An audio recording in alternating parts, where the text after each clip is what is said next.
Hello, Patrick here, just taking you on a little tour of the new developments at Healing Tree Retreat. So there you have our conservatory where we do a lot of the talking therapies.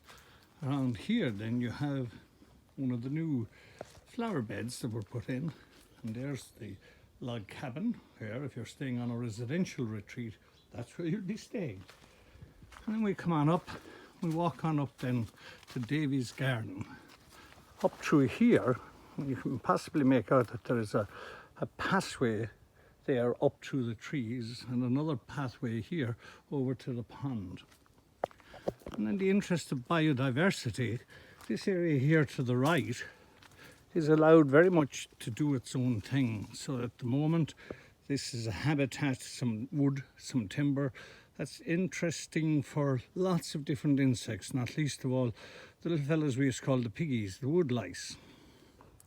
There's the old soldiers, beautiful pink clovers, and then on over along, you might just notice there that there's a tree, an elder tree, that's self-seeded someplace else in the property, and I moved it over here.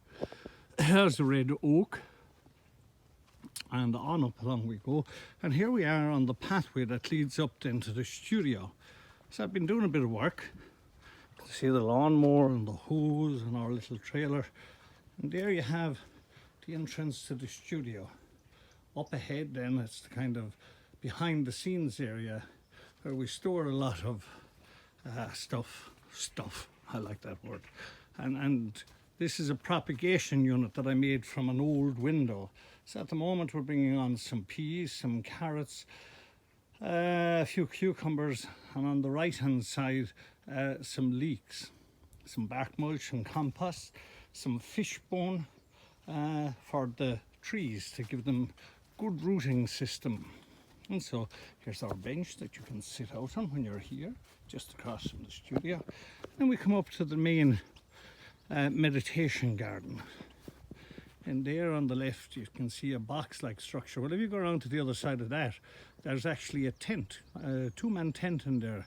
And it's for people who want to do a vision quest, where you go and spend 1, 2, 3, 4 or 5 nights in isolation with just water and, depending on your health, perhaps some fruit. But it's quite an experience to be isolated, close to people that care about you, but still very much isolated. Overnight, sleeping in the tent, and getting to know yourself during the days and evenings of the either 1, 2 or 3, 4 or 5 night retreat. It's really a vision quest. Get a vision of yourself. And so here's a clump of, it's thistles that have been allowed to grow. Thistles, and of course my favourite flower, the daisies. Some creeping buttercup. There's my favourite tree, the old sycamore tree.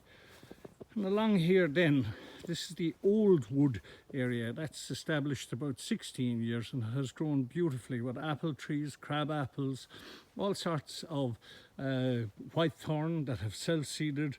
And you can see again the creeping buttercup and the blue forget-me-nots. And in there, in the back, you can't see it from here, is a lovely hammock and a quiet area. You get to sit and swing on up along then this way, and you come to a seat, a place of solace, a place to sit, a place to meditate, a place to gather your thoughts.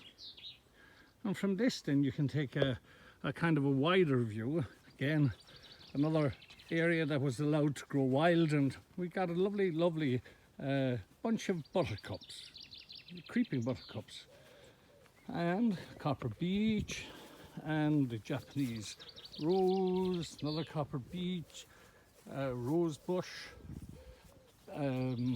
what do you call it? Somebody will tell me what it is now, but it's a lovely, you can use it in stews and all sorts of things. Here's the puny rose again, and there's a good Scots pine. And here then is our veg garden. So we have 2 rows of early potatoes and 1 row of late potatoes. These troublesome gits, these are runner beans, and they got a little bit of a shock from the frost. And here we have some cauliflower seedlings, some sweet peas. In the distance, well, you can see the onions and greyhound cabbage, and there are 2 beds still waiting for seedlings to be put into them, probably lots of strawberries. And so then you move on. The idea is that you might walk around the edge of the field on a meditation walk. And so you go on around. Here's one of our flower beds that has been put in the field. This is the square one, and we regard that it represents the yang, the masculine energy. In the center, well, in the center is the triangle. And this has been a bit of a challenge for us because we put in some wildflowers, some seed bombs here into the front area that doesn't have bark mulch. In the back you can see, or maybe you can't, there's bark mulch. But we're hoping that still there'll be a chance that the wildflower seeds will come and bless the place with their lovely colours, and for the insects most of all. So as you look around, everywhere you see a stake, there's a tree. Here is where we will have our fire for sacred fire ceremonies, and then we come over to the round flower bed. And this is representing the female energy, and there's some beautiful coloured flowers here. Again, you can see trees supported by stakes coming way around again, and there's a clump again. Some of my favourite flowers, as I say, are the daisies. They're my power plant, if you can imagine such a thing. But look at that.